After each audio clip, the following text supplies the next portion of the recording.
ஆண்டவருடைய நாமம் மகிமைப்படுவதாக. இந்த மாதத்தின் கடைசி வாரத்தில் வந்திருக்கிறோம். ஆமென் ஆமென். 5 மாதம் சொல்லுங்கள், 5 மாதம் முடிய போதும், 6வது மாதம். ஆனால் நம்மளுக்கு ஆண்டு வாக்கு தந்தம் கொடுத்துருக்கிறார் இல்லையா, உன்னை மிகவும், அது மாட்டும் ஒரு மூலையில் கிடக்குது. அப்படி தானே. ஆனால் ஒவ்வொரு நாள் அதிகாலை ஜெபம் பண்ணும்போது வாக்குத்தத்தை சொல்லி ஜெபிக்கிறோம். அப்படி தானே. ஆண்டவரே, நீ தீர்க்க தரிசனமாக சொன்னீரே, பெருக பண்ணுவேன்னு சொன்னீரே. சரி, வாக்கு தத்தங்கள் யாரை கொண்டு நிறைவேற்றுவார்? வாக்கு தத்தங்கள் யாரை கொண்டு நிறைவேற்றுவார்? சொல்லுங்க. விசுவாசிக்கிறவர்களை கொண்டு. வேற வாக்கு தத்தங்கள் யாரை கொண்டு நிறைவேற்றுவார்? உன்னை கொண்டா? சரி. யாரை கொண்டு? யாரை அனுப்புவேன், யார் எனது காரியமாய் போவான் என்கிற சத்தத்தை கேட்டவுடன் நான் போகிறேன் சொல்லி தீர்மானித்தவர்களை கொண்டுதான் வாக்கு தத்தம் நிறைவேறும். கர்த்தர் ஆபிரகாமை அழைத்து நான் உன்னை பெரிய ஜாதி ஆக்குவேன் சொல்லிட்டார். அடுத்த சொன்னார், நான் காண்பிக்கும் தேசத்துக்கு போ, அங்கே தான் உன்னை பெரிய ஜாதி ஆக்குவேன். ஆமென். அப்போ வாக்கு தத்தம் என்பது நமக்கு கொடுக்குற அடையாளம். அந்த வாக்கு தத்தத்தை போய் சுதந்திரிக்கணும். அடிமைத்தனத்தில் வாழ்ந்த இஸ்ரவேல் ஜனங்களுக்கு கர்த்தர் சொன்னார், உன்னை பாலும் தேனும் ஓடுகிற கானான் தேசத்தை நான் உன் சந்ததிக்கு, உன் ஜனங்களுக்கு தருவேன் என்று கர்த்தர் சொன்னார். எகிப்தில் இருக்கிறவங்க எங்கே போனாங்க? கானானுக்கு போனோம். இந்த வாக்கு தத்தம் இடத்துக்கு போனோம். அப்போ வாக்கு தத்தத்தை சுதந்திரிப்பதற்கு நம்ம முயற்சி செய்யலாம். தோத்திரம். அல்லேலூயா. நான் கேட்குறேன், இந்த 5 மாதம் முடிய போகுது, 6வது மாதம் துவங்க போகுது. இது வரைக்கும் நம்ம எத்தனை ஆத்துமாவுக்கு சுவிசேஷம் சொல்லியிருக்கிறோம்? எத்தனை பேரை ஆலயத்துக்கு கொண்டு வந்திருக்கிறோம்? எத்தனை பேரை நான் ஆதாயம் பண்ணி இருக்கிறேன்? சொல்ல முடியுமா? சொல்லி இருக்கிறோம். சொன்னவங்களுக்காக ஸ்தோத்திரம். சொல்லுங்க. ஏன்னா நம்ம ஒரு ஒரு இடத்துல வேலை செய்கிறோம். எனக்கு மேலுள்ள அதிகாரி எனக்கு ஒரு வேலை சொல்கிறாரு, சீக்கிரம் செஞ்சு முடிப்பான்னு சொல்லிட்டு போயிட்டாரு. வந்து கேட்பாரா கேட்க மாட்டாரா? கேட்பாரா? என்ன பதில் சொல்லுவோம்? இன்னும் வேலை ஆரம்பிக்கல சார், கொஞ்சம் நாளாகும்னு சொன்னால் என்ன பண்ணுவார் அவர்?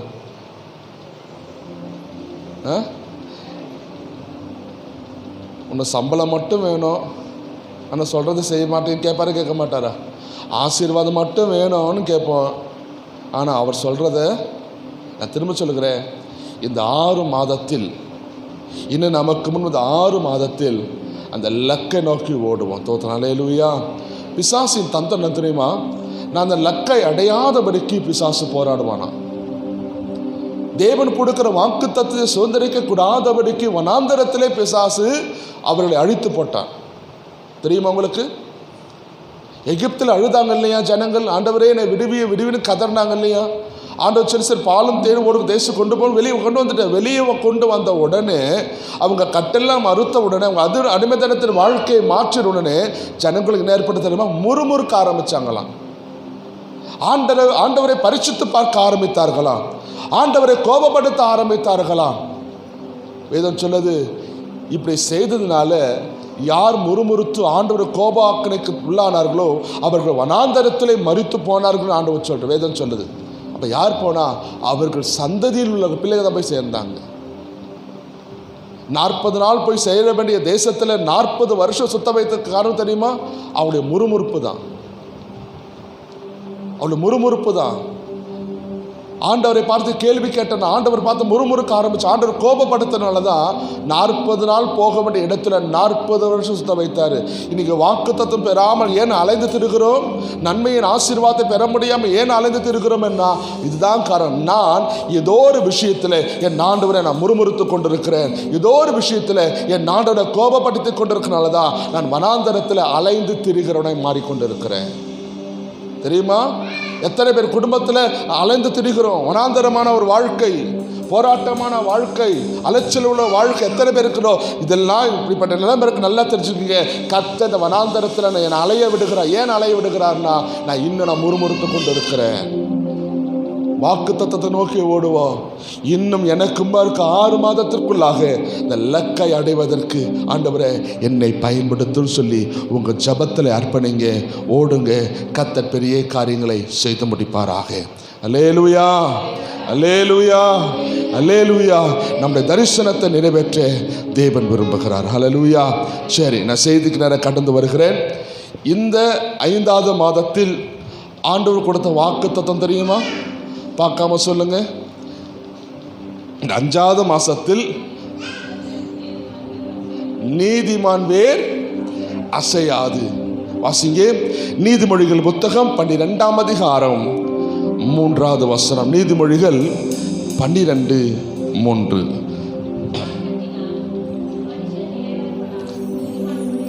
துன்மார்க்கத்தினால் மனுஷன் நிலை பெற மாட்டான், நீதிமானுடைய வேரோ அசையாது. கண்களை மூடி பரிசுத்த ஆவியானவரே, எங்களுக்கு வேண்டிய மன்னாவை, எங்களுக்கு வேண்டிய வார்த்தையை நீர் கொடுத்து பேசும். மனிதன் அப்பத்தினால மாத்திரமல்ல, தேவனுடைய வாயிலிருந்து புறப்படுகிற ஒவ்வொரு வார்த்தையினால் பேசும்படி ஜெபிக்கிறோம். அடியனை மறைத்து பேசும் இயேசுவின் நாமத்தில் பிதாவே, ஆமென். மீண்டும் வாசிப்போம். நீதிமொழிகள் 12:3. துன்மார்க்கத்தினால் மனுஷன் நிலை பெற மாட்டான், நீதிமானுடைய வேரோ அசையாது. ஆண்டவர் இந்த 2024 இந்த மே மாதத்தில் கர்த்தர் கொடுத்த வாக்கு தத்துவம், நீ அசைக்கப்படாதவனாய் இருப்பாய், உன் வேர் உறுதிப்பட்டு இருக்கும். இதுதான் ஆண்டவர் கொடுத்த வாக்கு தத்துவம். பிரச்சனைகளும் போராட்டங்களும் நெருக்கங்களும் உன்னை மோதி தாக்கினாலும் உன்னுடைய வேர் உறுதியாய் இருக்கும் என்றால் நீ விழுந்த படுகிறாய் இருக்க மாட்டாய், நிலைத்திருக்கிறவனாய் இருப்பாய். உங்கள் வாழ்க்கை, நம்முடைய வாழ்க்கையில் எத்தனை போராட்டம் வருதா வரலையா? சொல்லுங்க, வருதா வரலையா? சொல்லுமா, வருதா வரலையா? எத்தனை தாக்குது, அத்தனை புயலிலும் இன்னைக்கு நான் நிற்கிறேன்னா நான் இல்லை, கிருபை. அந்த கிருபையினால் நான் நிலைத்திருப்பதுனால தான் நான் உயிரோடு வாழுகிறேன். ஆமென். இல்லைன்னா என்னைக்கோ நான் முருக மரத்தை போல உடைக்கப்பட்டு இருப்பேன், என்னைக்கோ ஒரு காத்தடிக்கிற பதரை போல எங்கேயோ போயிருப்பேன். இன்னைக்கு நான் நிலைத்திருப்பதற்கு காரணம் என் வேர் கர்த்தர் மேல் பற்றுதலாய் இருப்பதினால். தோத்திரம். அல்லேலூயா.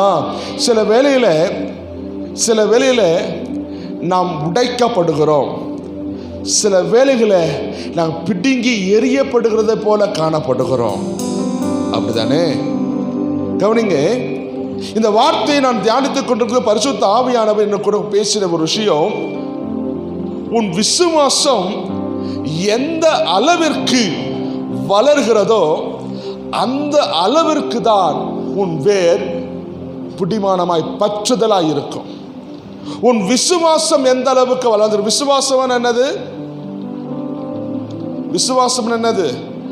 நீங்க ஏசப்பாவை எவ்வளவு நம்பிக்கை வச்சிருக்கீங்க? வசனம் சொல்ற கர்த்தர் மேல் நம்பிக்கையா இருப்பதான் உன் பலன். கர்த்தர் மேல் எந்த அளவுக்கு நம்பிக்கை வச்சிருக்கீங்க? என்னதானால் என்ன, என் மீட்பர் உயிரோடுண்டு, தொடர்ந்து பயணம் செய்வேன், என் துணையாளர் முன் செல்கிறார், காடு மேடு கடந்து சென்றாலும். ஆமென். எத்தனை பிரச்சனை, எத்தனை நெருக்க வந்தாலும் என் ஆண்டவர் நம்பிக்கையாக இருக்கிற அந்த நம்பிக்கை என்னை வளர செய்யும். தோத்திரம். அல்லேலூயா, அல்லேலூயா. வசனம் ஆண்டவர் சொன்ன ஒரு வார்த்தை, உங்களுக்குள்ள விசுவாசம் எந்த அளவுக்கு வளர்ந்திருக்கிறது, எந்த அளவுக்கு ஆண்டவர் நம்பிக்கை வச்சிருக்கீங்க? சொல்லுவோம், நான் ஆண்டவரை நம்பி இருக்கிறேன் பாஸ்டர், அவரையே நம்பி இருக்கிறேன், அவரையே நம்பி இருக்கிறேன், அவரையே நம்பி இருக்கிறேன் சொல்லுகிறோம். அப்படி சொல்லுகிற வேதம் நமக்கு சொல்லுகிறது, விசுவாசிக்கிறவன் பதறான். பதறான் அது விசுவாசிக்கிறவன் பயப்படக்கூடாது. எதுக்கு பயப்படக்கூடாது? ஆண்டவர் சீஷர்களோடு படகுல பிரயாணப்பட்டு போனார். காற்றும் கடலும் கொந்தளித்தது. ஆண்டவரோ நித்திரையாயிருந்தார். அவங்க பொறுத்து பார்த்தாங்க, முடியல. ஓடி போய், ஏசையரே நான் மடிந்து போகிறோம், உமக்கு அக்கறை இல்லையா என்று கதறினாங்க. ஆண்டவர் ஒரே வார்த்தை சொன்னாரு, பயப்படாதன்னு சொல்லல, அட அருவி கட்ட அற்ப விசுவாசியனர். முதல்ல திட்டினார். யாரை திட்டினாரு? யாரை திட்டினாரு? யாரை திட்டினாரு? எதுக்கு திட்டினாரு?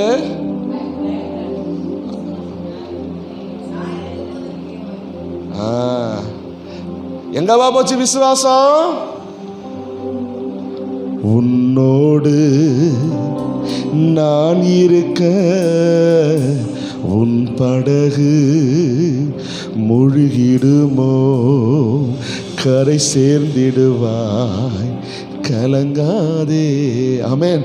ஆண்டவர் பார்த்து தான் இருந்தாரு அவங்க என்னதான் பண்றாங்கன்ட்டு. பார்த்தாங்க, ஓடி போய் குலுக்கி இருக்கு, ஆண்டவர் எழுந்துருங்க, எழுந்து நான் சாகிறோம். அட அற்ப விசுவாசிய, உங்கள் விசுவாசம் எங்கே போன? சில வேளை அப்படிதான் நம்ம ஆண்டவரை பார்த்து, ஆண்டவரே நீர் ஏன் என்னை மறந்து போனீர், நீர் ஏன் என்னை கைவிட்டீர், ஆண்டவரே நீ ஏனே ஏன் நமக்கு தூரமாயிட்டு, ஐயோ எப்படி போட்டு புலம்புறோம். நான் சொல்றேன், விசுவாசம் எங்கே போச்சு சொல்லுங்க? விசுவாசம் எங்கே போச்சு? ஆமே. நான் திரும்ப சொல்லுகிறேன், எந்த அளவுக்கு நீ ஆண்டவரை நம்புகிறீங்களோ அந்த நம்பிக்கை தான் உன் வாழ்க்கை வளர ஆரம்பிக்கும். தோத்திரம். அல்லேலூயா. பவுல் ஆண்டவரை நம்பிக்கை வைத்தனாலதான் மரணமானாலும் ஜீவனாலும் லாபமானாலும் நஷ்டமானாலும் எந்த நிலை வந்தாலும் கிறிஸ்துவின் அன்பை விட்டு என்னை பிரிப்பவன் யார்? அவனுக்கு வந்த பிரச்சனை ஒன்றும் இல்லை, வந்த போராட்டம் ஒன்றும் இல்லை. சொல்றது வாசி 1 கொரிந்தியர் 12ஆம் அதிகாரமா? ஆமே. 40க்கு 1 குறைய 39 அடிகள் பலமுறை அடிக்கப்பட்ட, தன் சொந்த ஜனத்தினால் அடிக்கப்பட்ட, சொந்த ஜனங்களால் காயப்படுத்தப்பட்ட, பசியாயிருந்த, நிர்வாணமாயிருந்த, நாச மோசத்திலிருந்து, கப்பர் சேதத்திலிருந்து, எல்லா நிலையிலும் இருந்தேன். எவ்வளவு நிலையில் இருந்தாலும் என் ஆண்டவர் விட்டு என்னை யாரும் பிரிக்க முடியல. ஏன் தெரியுமா? நான் நம்புவேன் உம்மை மட்டுமே, என் வாழ்வின் நம்பிக்கையே நீர்தானையா. நான் நம்புவேன் உம்மை மட்டுமே, என் வாழ்வின் நம்பிக்கையே நீர்தானையா.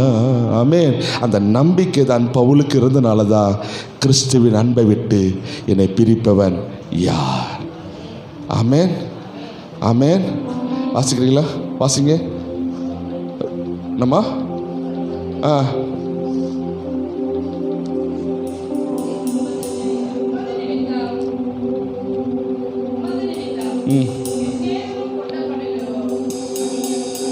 அது இல்லம்மா, கிறிஸ்துவின் நிமித்தம் நான் துன்பப்படுகிறேன்.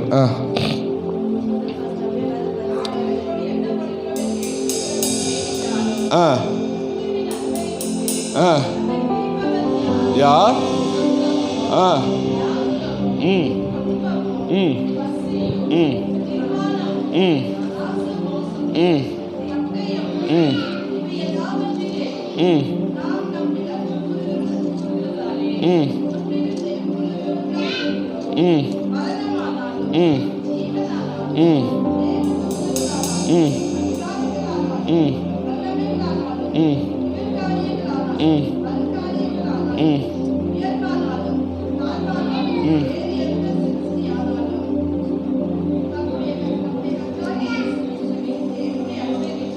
என்னை பிரிப்பவன் யார்? 2 கொரிந்தியர் 11ஆம் அதிகாரம் 24ஆம் வசனத்திலிருந்து வாசிங்க. 2 கொரிந்தியர் 11:24 யூதர்களால் ஒன்று குறைய 40 அடியாக என்னதாமா? யாரு 40க்கு ஒன்று குறைய எத்தனை அடி? 5 தரம். ஏன்னா யூதர்கள் சட்டம், ஒரு மனுஷன் 40 அடி அடிச்சிட்டானா அதுக்கு மேல கை வைக்க கூடாது. ஆமே. ஏன்னா இப்போ ஒரு சட்டம் இருக்கு, ஒரு அக்கௌண்ட்ல 1 லட்சத்துக்கு மேல அனுப்புனா என்ன பண்ணணும்? என்னையா? ஜிஎஸ்டி கட்டணும். ஆனா 99,000 அனுப்பலாம். கவனிங்க, ஒரு விஷயம் சொல்ல விரும்புகிறேன். 40க்கு ஒன்று குறைய 39 அடிகள். எத்தனை முறை? 5 முறை அடிக்கப்பட்டேன். 3 தரம். மிலார். மிலார் என்ன தெரியுமா? பிரம்பு. ஏற்கனவே அடிச்ச அடி முதுகு கிழிஞ்சிருச்சு. 5 முறை. நல்லா எதுக்கு சொல்றேன்னா, உங்கள் விசுவாசம் ஆண்டவர் மேல் இருக்கும்னா நாம் ஆண்டவரை விட்டு பின்வாங்க மாட்டோம். அதுக்காக நான் சொல்றேன். பவுல் தமஸ்கு பட்டணத்தில் போக வழியிலே என் ஆண்டவரை சந்தித்தான். ஆண்டவர் அவனை ஊழியத்திற்காக அழைத்தார். அந்த ஊழியத்தின் நிமித்தம் அவர் பட்ட பாடுகள், ஒரு உயர்ந்த இடத்தில் இருந்தவனை சாதாரண நிலைமைக்கு ஆண்டவர் வச்சுட்டாரு. இந்த ஊழியத்தின் நிமித்தம் பட்ட வேதனைகள் அவன் சொல்லுகிறான். 40க்கு ஒன்று குறைய 5 முறை அடிக்கப்பட்டேன். 3 தரம் மிலாறுகளால் அடிக்கப்பட்டேன். 1 தரம் கல்லுருணைப்பட்டேன். 3 தரம் கப்பர் சேதத்தில் இருந்தேன். ஒரு கப்பலிலே ஒரு ரா முழுவதும் போக்கினேன். அநேக தரம் பிரயாணம் பண்ணினேன். ஆறுகளால் வந்த மோசங்களிலும் கல்லலால் வந்த மோசங்களிலும் என் சுய ஜனங்களால் வந்த மோசங்களிலும் அந்நிய ஜனங்களால் வந்த மோசங்களிலும் பட்டணங்களில் உண்டான மோசங்களிலும் வனாந்திரத்தில் உண்டான மோசங்களிலும் சமுத்திரத்தில் உண்டான மோசங்களிலும் கல்லோ சகோதரத்தில் உண்டான மோசங்களிலும் பிரயாசத்திலும் வருத்தத்திலும் அநேகமரை கண்விழிப்பிலும் பசியிலும் தாகத்திலும் அநேகமர் உபவாசத்திலும் குளிரிலும் நிர்வாணத்திலும் இருந்தேன். இவை முதலாவது இல்லாமல் சபையை குறித்த கவலைதான் நாள்தோறும். யோசிச்சு பாருங்க, இந்த வார்த்தை நான் அடிக்கடி யோசிச்சு பார்ப்பேன். ஆண்டவரே, எனக்கு எவ்வளவு உபத்திரம் வந்துச்சின்னு சொல்லி கேள்வி கேட்கிற விசுவாசிய இந்த வார்த்தை நல்லா மண்டையில கொட்டி படிச்சு பாருங்க. ஆண்டவரே, எனக்கு ஏன் இப்படி கஷ்டம் வருது? சிலுவை சுமக்கிறவன் எனக்கு பாத்திரன் அல்ல என்று ஆண்டவர் சொன்னதுனால என்ன நஷ்டம் வந்தாலும் என்ன கஷ்டம் வந்தாலும், ஆண்டவரே நான் அந்த சிலுவை இறக்கி வைக்க மாட்டேன். அந்த சிலுவை தன் தோள் மேல் சுமந்து கொண்டிருந்த பவுலை கர்த்தர் வேதத்தில் எழுதி வைத்திருக்கிறாரு. அதனால தான் எல்லா சீஷர்களிலும் அவன் முதன்மையாக வந்திருக்கிறது. காரணம் தெரியுமா? அவன் பட்ட அடிகள், பட்ட அவமானங்கள், பட்ட துயரங்கள், இதெல்லாம் நான் பார்க்கும்போது நான் அழுதது உண்டு. ஆண்டவரே, ஒருவன் உம்மை பின்பற்றி வர விரும்பினால் தன்னைத்தானே வெறுக்கணும் சொன்ன அந்த வார்த்தையை பவுல் கேட்டு இன்னைக்கு எத்தனை அடி வாங்கிட்டு இதெல்லாம் எனக்கு பெருசு இல்லை, சபை வளரலையேன்னு சொல்லி அந்த கவலை ஒரு மனுஷனுக்கு இருக்குன்னா அவன் உம்மை எவ்வளவு நேசித்திருப்பான். ஆண்டவரே சொல்லுங்களேன், சொல்லுங்களேன். என்னைக்காவது நம்ம கவலைப்பட்டிருக்கிறோமா? என்னைக்காவது ஐயோ சபை இப்படி இருக்கு, சபை வளர்ச்சி அடையாமல் இருக்கு, ஆத்மா சபையில் இருக்கிற விசுவாசிகளும் அனலும் இல்லாமல் குளிரும் இல்லாமல் ஒரு மாதிரி இருக்காங்களே, அவங்க வாழ்க்கை மாறணும், என்னைக்காவது நம்ம மனவேதனைப்பட்டு என்னைக்காவது ஜெபிச்சிருக்குன்னு கேட்டால் 10ல் ஒரு ஆள் தான் இருப்போம். எனக்கே தலைக்கு மேலே வெல்லம் போகுது, இதுக்கு மேலே நான் என்னத்த பாச யோசிக்க, அப்படி தானே? என் பிரச்சனையே தலைக்கு மேலே ஓடுது, இதெல்லாம் யோசிக்க நேரம் இல்லை. இல்லைங்க, யோசிக்கணும். ஆமென், ஆமென். ஏன்னா நாம் ஆண்டவரை நேசிக்கிறோம். வசனம் சொல்லுது, உன் விசுவாசம் எந்த அளவிற்கு வளர்கிறதோ. நல்ல நீங்க ஒரு மரம் வளரும் போது அந்த மரத்தின் வளர்ச்சினால் என்னென்ன பிரயோஜனம் இருக்கு?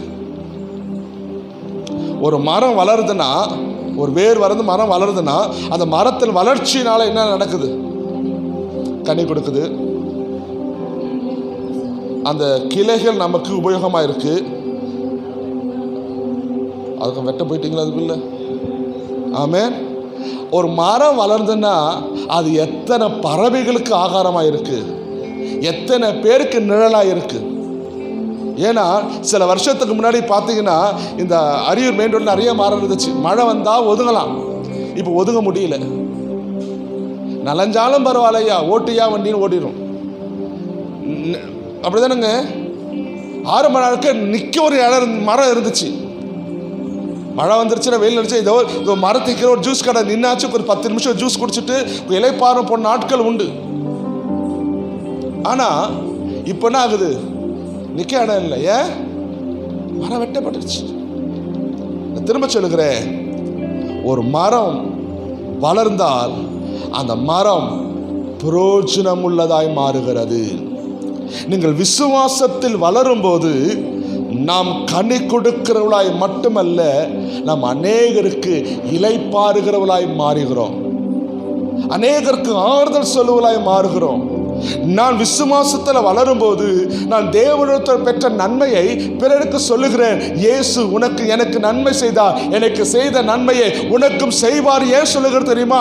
இந்த விசுவாசத்தினால் நான் வளர்ந்திருப்பதனால தான் நான் அந்த சாட்சி பகிர்ந்து கொள்கிறேன். ஒரு காலத்தில் இப்படி இருந்த நிலைமையில் இருந்தேன், ஆனால் ஏசப்பாவை நம்பினேன். என் நிலைமை ஏன்னா இந்த ஆசீர்வாதம் சொல்லும் போது, என் சாட்சியை சொல்லும் போது நிச்சயம் உங்கள் சாட்சி அவனை தொடும். அப்படிதானே?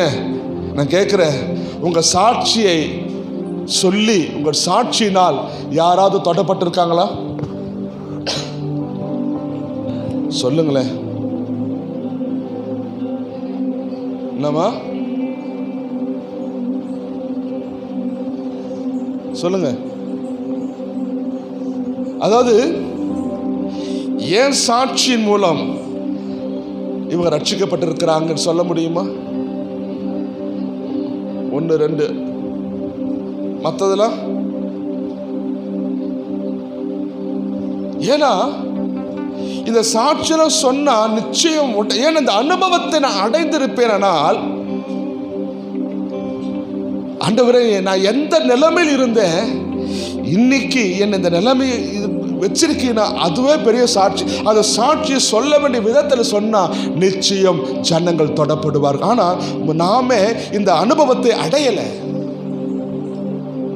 ஆமென். என் சாட்சியே எனக்கு என்னன்னு தெரியல. சொல்லுங்க, உங்க சாட்சி என்ன? நீங்க எப்படி ரட்சிக்கப்பட்டீங்க சொல்லுங்க. அதுவா பாஸ்டர், அது ரட்சிக்கப்பட்ட உங்க சாட்சி என்ன? ஒன்றுமே இல்லாமல் துவங்கின என் வாழ்வை நன்மையால் நிறைந்துள்ளதே. ஒன்றுமே இல்லாமல் துவங்கின என் வாழ்வை நன்மையால் நிறைந்துள்ளதே. நான் இதற்கான பாத்திரன் அல்ல, இது கிருபையே வேறொன்றும் இல்லை. நான் இதற்கான பாத்திரன் அல்ல, உங்க கிருபையே வேறொன்றும் இல்லை. எபினேசரே, எபினேசரே, இந்நாள் வரை சுமந்தவரே. எபினேசரே, எபினேசரே, என் நினைவாய் இருப்பவரே. நன்றி நன்றி நன்றி. ஆமே. சொல்லும்போது பாட அழாம இருக்க முடியாது. ஒண்ணுமே இல்லை, என்னை இதுவரைக்கும் நடத்தினது உங்க கிருபைதான்ப்பா. அந்த சாட்சியை சொல்லும் போது உடையணும். ஆண்டவரே, அதானே யோசிப்பேன். ஆண்டவரே, ஒண்ணுமே இல்லை, 2004 கொண்டு வந்தீங்க. இன்னைக்கு 4 பேர் திரும்பி பார்க்கறதுக்கு வச்சதுன்னா நான் இல்லை, எங்க மேல வச்ச கிருபைதான்ப்பா. ஆமென். விசுவாசி அதை உணருங்க. முதலாவது உங்க வளர்ச்சியை நீங்க உணர ஆரம்பிங்க. நான் எந்த அளவுக்கு வளர்ந்திருக்கிறேன், எந்த அளவுக்கு நான் கனி கொடுத்து கொண்டிருக்கிறேன் என்பதை முதலாவது நிலையை நாம உணரும் போதுதான் நீங்க வெளிக்கொடுக்க முடியும். என அடிக்கடி சொல்வேன், சட்டியில இருந்தாதான் தட்டுக்கு வரும். சட்டியிலேயே ஒண்ணும் இல்லை. விசுவாசம் இருக்கு, அது எல்லாம் இருக்கு, எல்லாம் ஓகே, எல்லாம் ஓகே, எல்லாம் ஓகே. ஆனா இன்னொரு அனுபவத்தை நான் அடையாமல் இருப்போமானால், இன்னொரு அனுபவத்தை நான் பெறாமல் இருப்பேனானால், இன்னொரு அனுபவத்தை நான் உணராமல் இருப்பேனானால், லிசன், உங்க வேறு வளரலனா நீங்க கனி கொடுக்க மாட்டீங்க. நீங்க வளரலனா பிறருக்கு பிரயோஜனமா இருக்க மாட்டீங்க. நீங்க வளரலனா அநேகருக்கு ஆறுதலா இருக்க மாட்டீங்க. தோத்திரம். அல்லேலூயா, அல்லேலூயா, அல்லேலூயா. வேதம் சொல்லுகிறது, ஆமென், நீதிமானாக இருக்கிறவர்கள் மற்றவர்களுக்கு, ஆமென், நீதிமான்களாக இருக்கிறவர்கள் மற்றவர்களை ஆறுதல் படுத்துவர்களாக இருக்கணும். மற்றவர்கள் எப்படி படுத்தணுமா? ஆறுதல் படுத்தணும். நான் வளர்ந்திருக்கிறேன்னா மற்றவனுக்கு நான் நிழலாக இருக்கிறோம். சிலுவையின் நிழலில் அனுதினம் அடியார் சாய்ந்திலை பாரிடுவே. சிலுவையின் நிழலில் அனுதினம் அடியார் சாய்ந்திலை பாரிடுவே. சிலுவின் கீழே ஒருவன் நிற்பானா அவனுக்கு ஆறுதல் கிடைக்கும் இல்லையா? ஒருத்தன் வெயிலில் ஓடிக்கிட்டே இருக்கான், எங்கேயாவது ஒரு நிழல் இருந்தா அந்த நிழல் அவனுக்கு எவ்வளோ ஆறுதல் கொடுக்குது. உண்மை இல்லையா? உண்மை இல்லையா? ரோட்டு அக்கனி வெயில் மண்டையை பழகுது, கொஞ்ச நேரம் ஒரு மரம் நிழல நின்னா கொஞ்ச நேரம் எவ்வளவு நல்லா இருக்கு. நீதிமானே, உன் நிழலிலே எத்தனை பேர் ஆறுதல் அடைந்திருக்கிறாங்க. கலாத்தியர் நிருபம் 6ஆம் அதிகாரம் 2வது வசனம். கலாத்தியர் 6ஆம் அதிகாரம். ஒருவன் பாரத்தை ஒருவன் சுமக்கணும். என்னதான்? ஒருவர் பாரத்தை, ஒரு விசுவாசியுடைய வளர்ச்சி, ஒரு விசுவாசியின் அஸ்திபாரம், ஒரு விசுவாசி வளர்ந்திருக்கிறன்னா அவங்க என்ன பண்ணணுமா? கலாத்தியர் 6:2 வசனம், ஒருவர் பாரத்தை ஒருவர் சுமந்து கிறிஸ்துவின் பிரமாணத்தை நிறைவேற்றணும். ஆண்டவர் பிரமாணம் என்ன? உன்னை நேசிக்கிறது போல சொல்லுங்களேன். என்னதா? உண்மையாவா? உன்னை எப்படி நேசிப்பீங்க? உங்களை எப்படி நேசிப்பீங்க? உங்களை எப்படி பராமரிச்சுப்பீங்க? ஐயா, உங்களுக்கு ஒரு காயம் வந்துருச்சுங்க, உங்க காயத்தை எப்படிலாம் நீங்க ஆத்துப்பீங்க? உங்களுக்கு ஒரு காயம் வந்துருச்சு, உங்களுக்கு ஒரு காயம், அந்த காயத்தை நீ எப்படிலாம் ஆர்த்துவீங்க? எப்படிலாம் மருந்துப்பீங்க? சொல்லுங்க, உங்களை தான் கேட்குறேன். நான் பேச ப்ராக்டிக்கலாக பேசினுக்கு. முதல்ல ஆஸ்பத்திரிக்கு போவோம், 2வது மருந்து கொடுப்பாங்க, அந்த மருந்து க்ளீன் பண்ணிட்டு கொஞ்சம் போட்டு ஒட்டி காயம் ஆறிடுச்சு. இப்போ உன் பக்கத்து வீட்டில் கூட காயம் வந்துருச்சு, போய் காயம் கட்டுவோமா? அவன் காயத்தில் பெருங்காயமா இருக்கு, அவனுக்கு பெருங்காயமா இருக்கு. சரி, இப்போ உனக்காக நான் ஜெபிச்சுக்கிறேன்பா, உனக்காக ஜெபிச்சுக்கிறேன். ஜெபிச்சுக்கிறேன்னு சொல்லிட்டு அவன் காயம் ஆறாது, போய் மருந்து போடணும். சொல்லுங்களேன். நான் ஆண்டவரது எதை கற்றுக்கொண்டேன்? நான் ஒரு காலத்துல விழுந்து கிடந்தேன், இப்ப ஆண்டவர் எழுந்து நிற்க வைத்திருக்கிறார். எழுந்து நிற்கிற நான் விழுந்திருக்கிறவனை கை தூக்கி எடுக்கிறது என் வேலை. விழுந்துட்டியா? எனக்கு அப்பவே தெரியும், அப்பவே நீ விழுந்து போவே எனக்கு தெரியும். ஆண்டவர் எச்சரித்தார். சொல்லுங்களேன், எச்சரிச்சு என்ன பண்ணும்? எச்சரிச்சு என்ன பண்ணும்? எசேக்கியேல் 3ஆம் அதிகாரத்தில் சொல்லுகிறோம், நீ எச்சரிக்கையாமல் இருந்தால் அந்த துன்மார்க்கத்தை செத்து போவான், அவன் ரத்த பழியையோ. சொல்லுங்க சொல்லுங்க சொல்லுங்க. சின்ன சாமுவேலுக்கு கர்த்தர் பேசினார். கர்த்தர் சொன்னதை சாமுவேல் 7 இடத்துல சொல்லுகிறார். கவனிங்க, எதுக்கு சொல்ற தெரியுமா? நான் கிறிஸ்துவுக்குள் வளர்ந்திருப்பேனால் கர்த்தர் என்னோடு கூட பேசுவார். என்னோடு கூட பேசும்போது நான் காயங்களை கட்டுகிறவனாய் மாறுகிறேன்.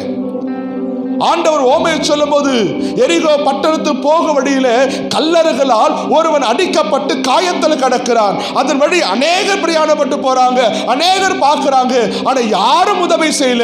ஒருவர் வந்தார், அவனை தேடி வந்தார், அவன் அருகில வந்தார். உனக்கு என்ன செய்யணும் சொல்லி அவனுக்கு காயங்களை கட்டி அவனை ஒரு இடத்துல கொண்டு போய் விட்டு அவனை பராமரிப்பதற்கான உதவிகளை செஞ்சுட்டு போனார். அவர் யார் தெரியுமா? அவர்தான் நல்ல சமாரியன். நல்ல சமாரியன் இயேசு என்னை தேடி வந்தாரே. நல்ல சமாரியன் இயேசு என்னை தேடி வந்தாரே. ஆமே, என்னை தேடி வந்து என் காயங்களை கட்டின என் நல்ல சமாரியனால் தொடப்பட்டிருக்கிற நான் அப்படித்தானே இருக்கணும். காயங்களை கட்டுகிறவனாய் மாறணும். தோத்திரம், அல்லேலூயா. சரி, நீதிமானாய் இருக்கிறவர்கள் மற்றவர்களை கட்டுகிறவர்களாய் இருக்கணும்னா மற்றவங்களுடைய கஷ்டத்தை தன்னுடைய கஷ்டமாய் நினைச்சு அதற்காக வேண்டுதல் செய்யறதா நீதிமானுடைய வளர்ச்சி. மத்திய சுவிசேஷம் 1ஆம் அதிகாரம் 19ஆம் வசனத்தை வாசிங்க. மத்திய சுவிசேஷம் 1ஆம் அதிகாரம் 19ஆம் வசனம். அவன் புருஷனாகிய யோசேப்பு, நல்ல பாருங்க, நீதிமானாய் இருந்து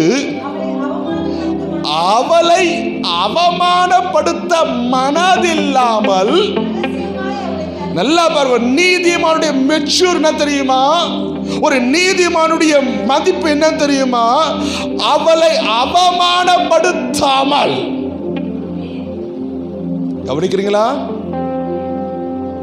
நான் ரட்சிக்கப்பட்டிருக்கிறேன், நான் இயேசுவின் அடிசுவடுகளை பின்பற்றுகிறேன், என் ஆண்டவர் எனக்கு கற்றுக் கொடுத்த வார்த்தையின்படி நான் நடக்கிறேன்னா, நான் மற்றவர்களை அவமதிப்பாய் நடத்தாமல், அவமானப்படுத்தாமல் அவர்களை ரகசியப்படுத்தி வைக்கணும். இதுதான் நீதிமானாய் வாழ்ந்த யோசேப்பின் அனுபவம். யார் அந்த யோசேப்பு? இயேசுவின் தகப்பன். கவனிக்கிறீங்களா? ரகசியமா தலைவர் யோசித்து கொண்டிருக்கும் போதா தேவதூதன் பேசுகிறார், யோசேப்பே, உன் மனைவியை சந்தேகப்படாதப்பா. லிசன். கவனிக்கிறீங்களா? கவனிக்கிறீங்களா? ஒரு நீதிமானுடைய மெச்சூர் என்ன? ஒரு நீதிமான் ஆவிக்குள்ள வளர்ந்திருக்கிறானா மற்றவர்களை அவமானப்படுத்துறா இருக்கக்கூடாது. இதுதான் என் வேதம் கற்றுக் கொடுக்கிறது. அப்படிதானே? அப்படிதானே? நம்ம எத்தனை பேர் அவமானப்படுத்தி வச்சிருக்கோம்? எத்தனை பேரை அவமானப்படுத்தி இருக்கிறேன் சொல்லட்டுமா? நீங்க ஒருவரை அவமானப்படுத்தும் போது அவன் போய் கர்த்தர் சமூகத்தை அழுவானால் அந்த கண்ணீரே உனக்கு சாபமா வந்து நிற்கும். மறந்துடாதீங்க. புரியுதுங்களா? இன்னைக்கு சாபம் ஏன துரத்துதுன்னா, ஏன தன் மேலே மண்ணு போட்ட கதை தான். நான் மற்றவர்களை அவமானப்படுத்தும் போது அந்த அவமானத்தை நிமித்தம் அழுது ஆண்டவரே அழும்போது அந்த கண்ணீருக்கான பதில ஆண்டு யார்கிட்ட கேட்பார் தெரியுமா? மறந்துடாதீங்க, ஆண்டவர் அரவணைக்கிறவர் மட்டுமல்ல, விசாரிக்கிறவர். எனவே மற்றவர்களை நிந்திக்காதபடி நடத்துங்க. இரண்டாவது, ஒரு நீதிமான் எப்படி இருக்கணும்? ஆதியாகமம் 7ஆம் அதிகாரம் 1ஆம் வசனம். ஆதியாகமம் 7ஆம் அதிகாரம் 1ஆம் வசனம். ஆதியாகமம் 7:1. கர்த்தர் நோவாவை நோக்கி, நீயும் வீட்டார் அனைவரும் என்னதான் எங்க பிரவேசிக்க சொன்னாரு? இந்த சந்ததி நல்லா பாருங்க. ஆதியாகமம் 6ஆம் அதிகாரத்துல பாத்தீங்கன்னா, தாம் பூமியில மனுஷனை உண்டாக்குறதுக்காக கர்த்தர் மனஸ்தாபப்பட்டார். கர்த்தர் உண்டாக்கின அழிக்க நினைச்சாரு. ஆனா ஒரு குடும்பத்தை கர்த்தர் பார்த்தார், ஒரு மனுஷனை பார்த்தார். அந்த நீதிமான், அந்த நோவா தன் மனைவி ஆதாயம் பண்ணினார், தன் பிள்ளைகளை ஆதாயம் பண்ணினார், தன் மருமன மாட்டிகளை ஆதாயம் பண்ணினார், தன் குடும்பத்தை ஆதாயம் பண்ணி தன் குடும்பத்தையே தேவனுக்கு முன்பாக நீதிமானாய் நடத்தினதுனாலதான் ஆண்டவர் சொல்லுகிறார், கர்த்தர் நோவாவை நோக்கி, நீ வீட்டில் உள்ள அனைவரும் இந்த பேழைக்குள் பிரவேசி. ஏன்? நான் இந்த உலகத்தை அழிக்க நினைத்த எனக்கு முன்பதாக நீ உன் குடும்பம் உத்தமாய் நடந்ததுனால நீ தப்பப்படுவாய். சொல்லுங்களேன். ஒரு நீதிமான், ஒரு யோசேப்பின் நிமித்தம் எகிப்து தேசம் முழுவதும் ஒரு செழிப்பு உண்டாகும் என்றால், நீங்க நீதிமான வாழ்வீங்கன்னா உன்னுடைய நீதி நிமித்தம், உன்னுடைய நடக்கை நிமித்தம் உன் மனைவிகள், உன் பிள்ளைகள், உன் உற்றார், ஒரு உறவினர் ரட்சிக்கப்படுவதற்கு கர்த்தர் உன்னை பயனுள்ள பாத்திரமாய் மாற்ற அவரால் கூடும். சொல்லுங்க, என் நிமித்தம் என் வீட்டார் ரட்சிக்கப்பட்டிருக்கிறாங்களா? என் நிமித்தம் என் கணவர் ரட்சிக்கப்பட்டிருக்கிறாரா? என் நிமித்தம் என் பிள்ளைகள் ரட்சிக்கப்பட்டிருக்கிறாங்களா? என் நிமித்தம் என் மாமனார் மாமியார் ரட்சிக்கப்பட்டிருக்கிறாங்களா? என் நிமித்தம் எங்க வீட்டில் எங்க அம்மா அப்பா ரட்சிக்கப்பட்டிருக்கிறாங்களா? ரட்சிக்கப்படலைன்னா இன்னொன்னு நீதிமானா இவனுக்கு காண்பிக்கல. ஒரு வேர் வளரும் போது அந்த வளர்ச்சி எப்படி பார்க்கிறோமோ, ஒரு விசுவாசிய வளர்ச்சி அனுபவம் இதுதான். சொல்லுங்களேன். கர்த்தர் நோவாவை நோக்கி, உன் வீட்டார் அனைவரும் பேழைக்குள் பிரவேசின்னு சொன்னாரே. ஏன்? எனக்கு முன்பதாக இந்த சந்ததி நீதிமானாய் கண்டேன். ஓகே, என் ஆண்டவர் சீக்கிரம் வரப்போகிறார். இந்த உலகத்தை நியாயத்திற்கு வரப்போகிறார். இந்த உலகத்தை அழிக்கப் போகிறார். இப்ப இருக்கிற உலகம் அக்னியினால் இரையாக்கப்படும். எத்தனை பேருக்கு தெரியும்? வெந்துரிக்கு சாம்பலாய் போகும். நான் சொல்ல, என் வேதம் சொல்லுது. கர்த்தர் நோவாவுக்கு சொன்னார், இந்த உலகத்தை அழிக்க போகிறேன்னு சொன்னாரு.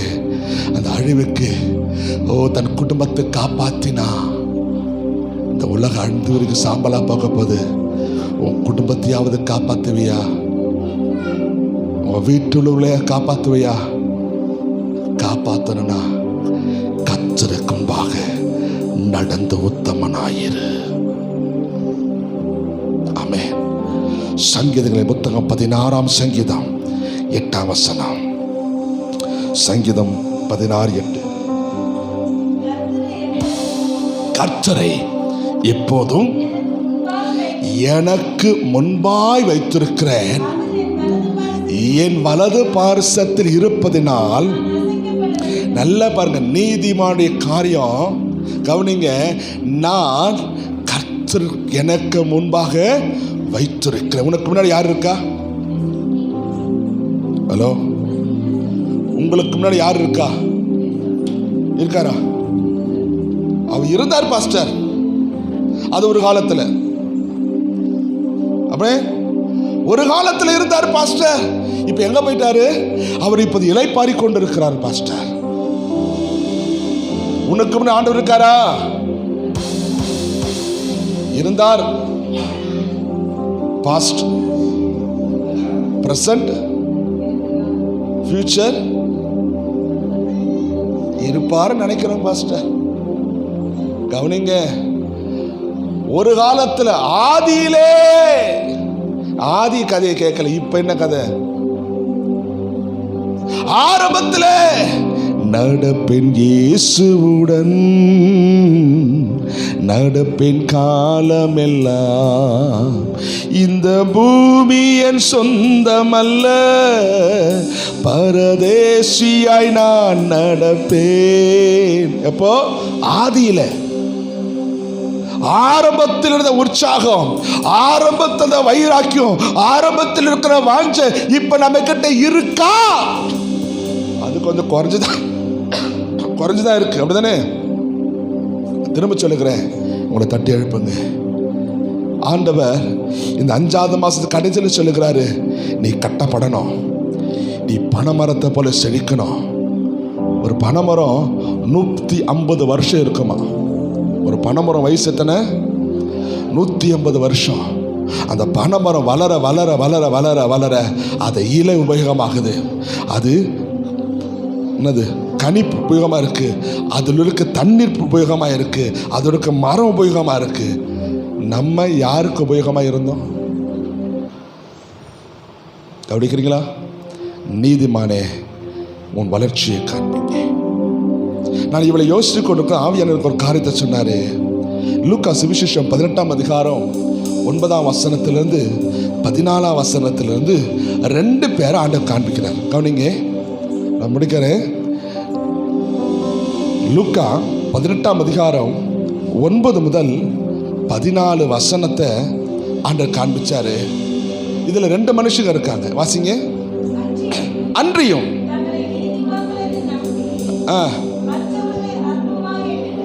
தங்களை நீதிமான்களாய் எண்ணி மற்றவர்களை அற்பமாய் எண்ணின சிலரை குறித்து ஆண்டவரே சொல்றாரு. என்ன சொன்னாரா? என்ன உண்மை சொன்னாரு? இல்ல, என்ன உண்மை சொன்னாரு? அவங்களோட அறிமுகம் 9 படுப்பா. அன்றியும் தங்களை, கவனிக்க, தங்களை நீதிமான்களாய் காண்பித்திருக்கிறவர்களை குறித்து ஆண்டவர் சொன்னார் என்று உண்மையை சொன்னார். அப்ப வாசிங்க. 2 மனுஷர் ஜெபம் பண்ணும்படி அதே ஆலயத்திற்கு போனார்கள். ஒருவன் பரிசேயன், மற்றவன் ஆயக்காரன். பரிசேயன் என்று, தேவனே, நான் பரிகாரர், அநியாயக்காரர், உபச்சாரக்காரர் ஆகிய மற்ற மனுஷரை போலவும் இந்த ஆயக்காரனை போலவும் இராததினால் உம்மை ஸ்தோத்திரிக்கிறேன். வாரத்தில் 2 தரம் உபவாசிக்கிறேன். என் சம்பாத்தியத்தெல்லாம் தசமமாக செலுத்தி வருகிறேன். தனக்குள்ளே சொன்னான். யார் சொன்னா? பரிசேயன். பரிசேயன் யார் தெரியுமா? பரிசேயன் யாரு? தன்னை வேறுபடுத்தி கொண்டவன். தன்னை வேறுபடுத்தி காண்பிச்சவன். நான் யார் தெரியுமா? நீதிமான். நான் ரட்சிக்கப்பட்டிருக்கிறேன், நான் உத்தமன், நான் தேவ பக்தி உள்ளவன் என்று பரிசேயன் தன்னை வேறுபடுத்தி காட்டிக்கொண்டவன். 2வது, அவன் செல்வாக்கு மிகுந்தவனும் வேதத்தை கற்றவனும் வேதத்தை போதிக்கிறவனாயிருந்தான் இந்த பரிசேயன். நான் சொல்லுங்க, பரிசேயனை யாருன்னு சொல்லுகிறேன். பரிசேயன் யாரு? தன்னை வேறுபடுத்தி காண்பிச்சவன். 2, அவன் ஜனங்கள் மத்தியில் நல்ல செல்வாக்குள்ள மதிப்புள்ளவன். அவன் வேதத்தை கற்றவன், வேதத்தை போதிக்கிறவன். ஆமென். 3வது, இந்த பரிசேயன் யார்? மக்களை தங்கள் மத கட்டுப்பாட்டுக்குள் வைத்திருக்கிறவன். ஜனங்களை தன்னுடைய மதத்தின் கட்டுப்பாட்டுக்குள் வைத்திருக்கிறவன் இந்த பரிசேயன். 4, இந்த பரிசேயன் யார்? அவன் சடங்கு செய்வதில் முக்கிய பங்காற்றினவன். சடங்கு செய்யறவன். என்ன சடங்கு செய்யறவன்? வாரத்தில் 2 நாள் உபவாசிக்கிறவன், எல்லா சடங்கு எல்லாம் செய்யறவன். ஓகே. 5வது, பரிசேயன் யார்? பிதாவின் சித்தத்தை நிறைவேற்றாமல் தங்கள் எப்போதும் நீதிமான்களாகவே காட்டிக்கொள்ளுகிறவர்கள். ஆண்டவர் சொல்லுகிறத செய்யாம எப்பவுமே தன்னை மேன்மைப்படுத்திக்கிட்டு, நான் யார் தெரியுமா? நான் தான் பரிசேயன், நான் தான் ஆசாரியன், நான் தான் ஊழியம் பண்றவன், நான் தான் அப்படி இருக்கிறவன், இப்படி இருக்கிறவன் சொல்லி தன்னை மேன்மைப்படுத்தி கொண்டவன். இயேசு இந்த பரிசேயனுக்கு சொல்லும் போது, இவன் வெள்ளை அடைக்கப்பட்ட கல்லறை என்று சொல்லுகிறார். வெளி தோற்றத்தில் நீதிமானாய் காண்பித்தவன் உள்ள கேடான காரியங்களை செய்து கொண்டிருக்கிறவன். இந்த பரிசீலனை சொல்லப்படுகிறது, தன்னை நீதிமானாக காட்டிக்கொண்டு தங்கள் மனதிலே கேடானவர்களாய் நடந்து கொள்கிறவர்கள். கவனிக்கிறீங்களா? இப்படிப்பட்ட மனுஷன் ஆலயத்துக்கு ஜெபம் பண்ணி போகிறான். அவன் தனக்குத்தானே சொல்லுகிறான், வாரத்தில் 2 நாள் உபவாசிக்கிறேன், சம்பாதத்தில் தசமாக செலுத்துகிறேன் என்று தனக்குள்ளே ஜெபித்து கொண்டிருக்கிறவன் இந்த பரிசேயன். 2வது வாசிங்க. ஆயக்காரன் தூரத்தில் நின்று தன் கண்களையும் வானத்துக்கு ஏறெடுக்க துணியாமல் தன் மார்பில் அடித்துக் கொண்டு, தேவனே பாவியாக என் மேல் கிருபையாய் இரும் என்றான். அவன் அல்ல. நல்லா பாருங்க, இந்த ஆயக்காரனா யாரு? ஆமென். கவனிங்க. முதல்ல பரிசேயனை யார் சொன்னேன்? சொல்லுங்க. காண்பிக்கிறவன் வேற, செல்வாக்கு மிக்கவன், வேதத்தை கற்றவன், வேதத்தை போதிக்கிறவன், மத சட்டங்களுக்கு கீழ்ப்படுத்தி வைக்கிறவன், சடங்குகளை செய்கிறவன், பிதாவின் சித்தத்தை செய்யாமல் தன்னை நீதிமானாக காண்பித்து தன் மனதிலே தவறான காரியங்களை செய்து வருகிறவன். இயேசு அவனை பார்த்து வெள்ளையடிக்கப்பட்ட கல்லறைன்னு சொல்லுகிறார். ஓகேவா? அப்போ ஆயக்காரன் யாருன்னா, இவரும் யூதர்களும். கவனிங்க, இந்த ஆயக்காரன் யாருன்னா டாக்ஸ் வசூலிப்பவர், வரி வசூலிப்பவர். ஆயக்காரன் யாரு? ஏன்னா அன்னைக்கு இருந்த காலத்தில் ரோமர்கள் தான் ஆட்சி செஞ்சாங்க. அப்போ ரோமர்கள் ஜனங்களிடத்தில் வரி வசூலிக்க யூதர்களை ஒருவனை தெரிந்து கொண்டான். அவன் தான் ஆயக்காரன். யூதர்களை தெரிந்து கொண்டவன் இந்த ஆயக்காரன். இவன் ஜனங்களிடத்தில் டாக்ஸ் வரி வாசிக்கும் போது இந்த யூதர்களால் வெறுக்கப்பட்டவன். என்னடா நீ அநியாயம் பண்ற, எங்ககிட்டயே வந்து காசு வாங்குறியடா, நல்லா இருப்பியா, நாசமா போனவனு சொல்லி இந்த யூதர்களால் வெறுக்கப்பட்டவன் யார் தான்? இந்த ஆயக்காரன். ஏன் வெறுத்தானா, ரோமர்கள் 10% வரி போட்டா இவன் 20% வரி போட்டு வாங்குவான். அநியாயமா வாங்குறவன். ஜிஎஸ்டி சொல்லக்கூடாது, சாரி, தோத்திரம் லைவ் ஓடுது. கவனிங்க, அநியாயமாய் வரி வசூலிக்கிறவன், அநியாயமா வாங்குறவன். ஏன்னா எனக்கு ஒன்றும் புரியல. ஏன்னா சமீபம் ஒரு ஆர்டிக்கலை படித்தேன்.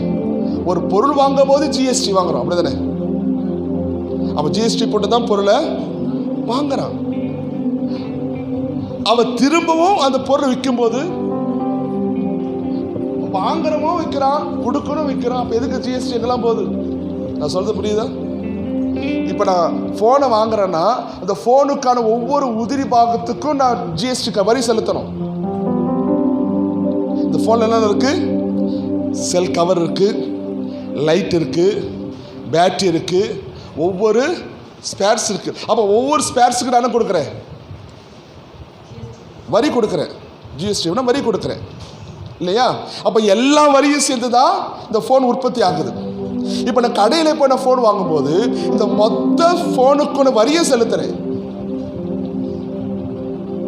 கடைக்காரனும் செலுத்துறான், வாங்குற நானும் செலுத்துறேன். எனக்கு ஒன்றும் புரியல. இருக்கிற உள்ள ஆல்ரெடி ஏகப்பட்ட பொருளுக்கு வரி வலிச்சு தான் இருக்கு. அப்படிதானங்க? இப்படிதான் ஆயக்காரர்கள் இருந்தார்கள் சொல்ல விரும்புங்க. தோத்திரம். அல்லேலூயா. புரியுதா உங்களுக்கு? அப்போ இப்போ எப்படி ஒவ்வொன்றுக்கும் டாக்ஸ் வசூலிக்கிறீங்களோ அதே போல தான் அந்த நாட்கள் ரோமர்களால் டாக்ஸ் வசூலிக்கும் போது இந்த ஆயக்காரர்கள் தங்கள் யூதர்களால் வெறுக்கப்பட்டவர்கள். புரியுங்களா? இந்த யூதர் தான் செபிக்கிறா, நான் அநியாயக்காரன் ஆண்டவரே, என்னை மன்னிங்க. ஒருவன் இருந்தான், அவன் பேர் சகேயு. அவன் ஆயக்காரன். ஆண்டவர் சந்தித்த போது நான் அநியாயமாக வாங்கினதை இரட்டத்தனையாக திருப்பி கொடுக்கிறேன்னு சொல்லி தன்னை மாற்றிக்கொண்டவன் தான் அந்த ஆயக்காரன். ஆயக்காரன் யார் தெரியுமா?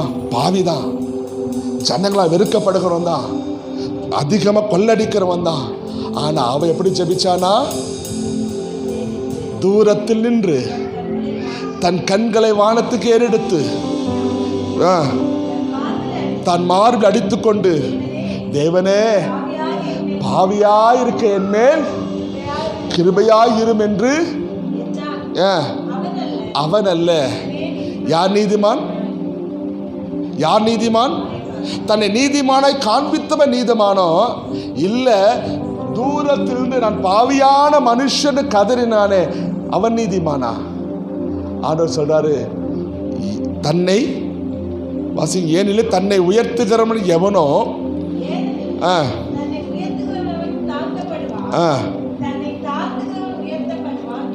நல்லா பாருங்க, ஒரு ஆவிக்குரிய வளர்ச்சி என்பது இதுதான். ஆமே. என்னிலே தகுதி ஒன்றும் இல்லையே, என் தேவன் முன்னால் மேன்மை பாராட்ட. என்னிலே தகுதி ஒன்றும் இல்லையே, என் தேவன் முன்னால் மேன்மை பாராட்ட. பாவியில் பிரதான பாவினான், என் நீதி அழுக்கான கந்தையே. பாவியில் பிரதான பாவினான், என் நீதி அழுக்கான கந்தையே. கழுவினார் தம் தூய இரத்தத்தால், என்னை மீட்டிட்டார் அளவில்லாத கிருபையால். தேவ சமூகத்துக்கு வரும்போது உங்களை தாழ்த்துங்க. ஆண்டவரே, பாவியிலும் கேடு கட்ட பாவி நான். ஆண்டவரே, இன்னைக்கு சொல்லுகிறேன், நான் நீதிமான் அல்ல, நான் பரிசுத்தவான் அல்ல, நான் பாவியிலும் கேடு கட்ட பாவி.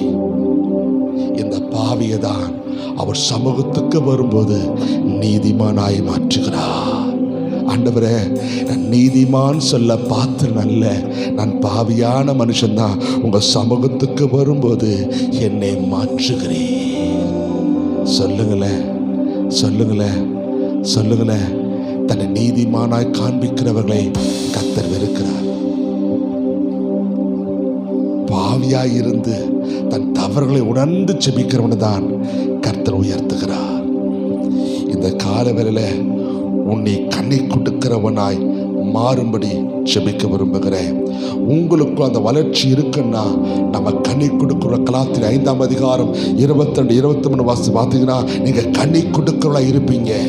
கலாத்தின் 5ஆம் அதிகாரம் 5ஆம் அதிகாரம் 22, 23 ஆவியின் கனிகளை கொண்டு சொல்லப்படுகிறது. நான் கண்ணை கொடுக்கிற அனுபவத்தை நான் பெறணும். ஏன்னா இதுதான் கர்த்தர் விரும்புகிறார். எபிரியர் 12ஆம் அதிகாரம் 14, 16 வசனம் சொல்லுது, நான் கசப்பான கனியை கொடுக்கிறேன் இருக்கக்கூடாது. ஆண்டவரே, உங்க வேர் வளரணும். உங்க வளர்ச்சியை கண்டு அநேகர் இலை பாருகிற இடமா நான் மாறணும். ஆண்டவரே, ஒரு மரம் எப்படி மற்றவர்களுக்கு ஒரு ஆறுதலும் நிழல் தருகிற மரமா இருக்கிறதோ, என்னுடைய ஆவிக்குரிய வளர்ச்சியும் அப்படி இருக்க என்னை ஒப்பு கொடுக்கிறேன்னு சொல்லி ஜெபிப்பீங்களா? எல்லாம் எழுந்திருப்போம், கண்களை மூடுவோம். ஆண்டவரே, உங்கள் சமூகத்தில் என்னை ஒப்பு கொடுக்குறேன், உங்கள் சமூகத்தில் ஒப்பு கொடுக்குறேன், உங்கள் சமூகத்தில் ஒப்பு கொடுக்குறேன், உங்கள் சமூகத்தில் ஒப்பு கொடுக்குறேன், உங்கள் சமூகத்தில் ஒப்பு கொடுக்குறேன், உங்கள் சமூகத்தில் ஒப்பு கொடுக்குறேன், உங்கள் சமூகத்தில் ஒப்பு கொடுக்குறேன், உங்கள் சமூகத்தில் ஒப்பு கொடுக்குறேன், உங்கள் சமூகத்தில் ஒப்பு கொடுக்குறேன். ஓ ரகரா ஸ்ரீகரதனா ஹரதனா. ஓ ஹalleluya, ஹalleluya. ஆமென். கரங்கள் மூடி கரங்கள் சொல்லுங்க. ஆண்டவரே, என்னை ஒப்பு கொடுக்குறேன், என்னை ஒப்பு கொடுக்குறேன், என்னை ஒப்பு கொடுக்குறேன், என்னை ஒப்பு கொடுக்குறேன், என்னை ஒப்பு கொடுக்குறேன், என்னை ஒப்பு கொடுக்குறேன், என்னை ஒப்பு கொடுக்குறேன், என்னை ஒப்பு கொடு. கண்களை மூடி சொல்லுங்க. ஆண்டவரே, ஓ ஹalleluya. நீதிமான் வேர் அசையாது. ஆண்டவரே, நான் கண்ணை கொடுக்கிறவனாய் இந்த ஆலயத்தில் நாட்டு இருக்கீங்க. ஆலயத்தில் நாட்டப்பட்டவர்கள் கண்ணை கொடுக்கிறது அனுபவத்தை பெறணும். அன்னைக்கு ஆவியான தெளிவா பேசினது. ஹalleluya, ஹalleluya. அவன் விசுவாசம் எந்த அளவுக்கு வளர்கிறதோ அந்த அளவுக்கு நீ ஆசீர்வாதத்தின் வளர்ச்சி நீ பெறுவா. நீ வளரும் போது ஓ ஹalleluya, அநேகருக்கு காயம் கட்டுகிறவளாய், அநேகருக்கு ஆறுதல் சொல்லுகிறவா, அநேகருக்கு இலைப்பாறுகிற இடமா நீ மாறுவதற்கு கத்த அந்த வளர்ச்சி நம்மிடத்தில் பார்க்கிறாரு. ஒரு நீதிமானுடைய வளர்ச்சி என்ன தெரியுமா? மற்றவருடைய காய கட்டணும். ஒருவர் பாரத்தை ஒருவர் சுமக்கணும். ஹல்லேலூயா. இரண்டாவது ஹல்லேலூயா, மற்றவர்களை மதிப்புக்குரியவர்களாய் நடத்தணும். மூணாவது ஹல்லேலூயா, அவன் தன் குடும்பத்தை தேவனுடைய வருகைக்கு நிறைய ஆயத்தப்படுத்துகிறாராய் மாறணும். ஹல்லேலூயா. பரிசேயரை போல இல்லாம ஆயக்காரரை போல எப்போது தன்னை தாழ்த்தி தேவ சமூகத்தில் ஒப்பு கொடுக்கலா இருக்க கர்த்தர் நமக்கு கிருபை தருவாராக. நீங்க கர்த்தர் உங்களோடு பேசியிருந்தா உன் கரங்களை உயர்த்தி, கர்த்தாவே நன்றி சொல்லுகிறேன், நன்றி சொல்லுகிறேன், துதிக்கும் கனத்திற்கும் பாத்திரர். ஹல்லேலூயா, ஹல்லேலூயா. உங்க சமூகத்தில் சென்று செபிக்கிறேன், என்ன ஒப்பு கொடுக்கிறேன். ஹல்லேலூயா. துதிக்கும் கனத்திற்கும் பாத்திரராவே, நீ உயர்ந்தவரே, உமக்கு நன்றி அப்பா. துதிக்கும் கனத்திற்கும் பாத்திரரே, தூயவரே, எந்தன் துணையாளரே, துதிக்கும் மகிமைக்கும் பாத்திரரே, மகிமையே எந்தன் மணவாளனே. சொல்லுவோம். துதிக்கும் கனத்திற்கும் பாத்திரரே, மகிமையவரே, எந்தன் துணையாளரே, துதிக்கும் கனத்திற்கும் பாத்திரரே, மகிமையே எந்தன் மணவாளனே. ஆராதனை ஆராதனை ஆராதனை உமக்கே ஐயா. ஆராதனை ஆராதனை ஆராதனை உமக்கே ஐயா. துதிக்கும் கரத்திற்கும் பாத்திரரே, தூயவரே, எந்தன் துணையாளரே, துதிக்கும் மகிமைக்கும் பாத்திரரே, மகிமையே எந்தன் மணவாளரே. ஆராதனை ஆராதனை ஆராதனை உமக்கே ஐயா. ஆராதனை செய்வோம். என்னை தகுதிப்படுத்துகிற தேவனுக்கு ஆராதனை செய்கிறேன். பாவியாயிருந்த என் மேல் மனதுருகிறீரே. அரசுக்கும் பாத்திரரே, தூயவரே, எந்தன் துணையாளரே, துதிக்கும் மகிமைக்கும் பாத்திரரே, மகிமையே எந்தன் மணவாளனே. தகுதியே இல்லாதவனை தகுதிப்படுத்தி அழகு பார்க்கிற தெய்வம் நீங்கப்பா. ஆண்டவரே, ஆயக்காரனை போல என் மார்பில் அடித்துக்கொண்டு நான் ஜெபம் பண்ணுவோம். ஆண்டவரே, நான் உங்க சமூகத்துக்கு நிற்க பாத்திரன் அல்ல, ஆனாலும் தகுதிப்படுத்தி என்னை ஒரு ஆவிக்குரிய வளர்ச்சியை அடைய செய்து நான் மிகுதியான கன்னிகளை கொடுக்கிறவனாய் என்னை மாற்றி அமைக்கிற எங்க நல்ல தெய்வத்திற்கு நான் நன்றி சொல்லுகிறேன், நன்றி சொல்லுகிறேன், நன்றி சொல்லுகிறேன், நன்றி சொல்லுகிறேன். இயேசுவின் நாமத்தில் இந்த கால வேளையில கர்த்தர் உங்களோடு பேசியிருப்பார். ஆனா உன் கரம் உயர்த்தி கர்த்தருக்கு நன்றி சொல்லுங்க. ஏசப்பா, என்னோடு கூட பேசுனீங்க. ஒரு மரம் வளருகிறதை போல நான் விசுவாசத்துல வளர்ந்து நல்ல கன்னிகளை கொடுத்து அநேகருக்கு ஆறுதலையும் அநேகரை இலைப்பாறு தருகிறவனாகவும் அன்று அநேகருக்கு ஆசீர்வாதமனாக நான் மாற என் ஆவிக்குரிய வளர உதவி செய்யும். உங்கள் விசுவாசத்தை யாரும் பார்க்கறது இல்லை. நீங்க எந்த அளவுக்கு வளருகிறீங்க பார்ப்பதில்லை. ஆனா பரலோகத்தின் தேவன் கவனிக்கிறாரு. நீ எந்த அளவுக்கு நீ வளர்ச்சி அடைந்திருக்கிறா, எந்த அளவுக்கு தேவனுக்கும் நடந்து கொண்டிருக்கிறா என்பதை கர்த்தருனை கவனித்துக் கொண்டிருக்கிறார். சொல்லுங்க, ஆண்டவரே, ஹல்லேலூயா, என்னை ஒப்பு கொடுக்கிறேன் அப்பா, என்னை ஒப்பு கொடுக்கிறேன், என்னை ஒப்பு கொடுக்கிறேன். எத்தனை பேர் கேட்கிறீங்க? ஆமே, பவுல் ஆண்டவருக்காக அர்ப்பணித்ததுனால 2 கொரிந்தியர் 11ஆம் அதிகாரத்தில் வாசித்தோமே, 40க்கு 1 குறைய 5 முறை மிலாறுகள் அடிக்கப்பட்டவர் சொல்லுகிறார். எனக்கு இதெல்லாம் பெருசா தெரியல, சபை வளரலையேன்னு சொல்லி கவலைதான் அவன் உள்ளத்தின். ஏன் தெரியுமா? அவன் கிறிஸ்துவின் அன்பை அறிந்தவன், கிறிஸ்துவுக்குள் வளர்ச்சி அடைய ஆரம்பித்தவன். உலகத்தை தவிர, மேன்மையை தவிர. இந்த பவுல் யார் தெரியுமா? 600 கோடிக்கு சொந்தக்காரன். 2000 வருஷத்துக்கு முன்னாடி அவன் கப்பல் கட்டுகிறவன், பெரிய தொழிலதிபர், நல்ல வருமானம் உள்ளவன். அந்த நாட்களிலே 600 கோடிக்கு சொந்தக்காரன வாழ்ந்தவன்.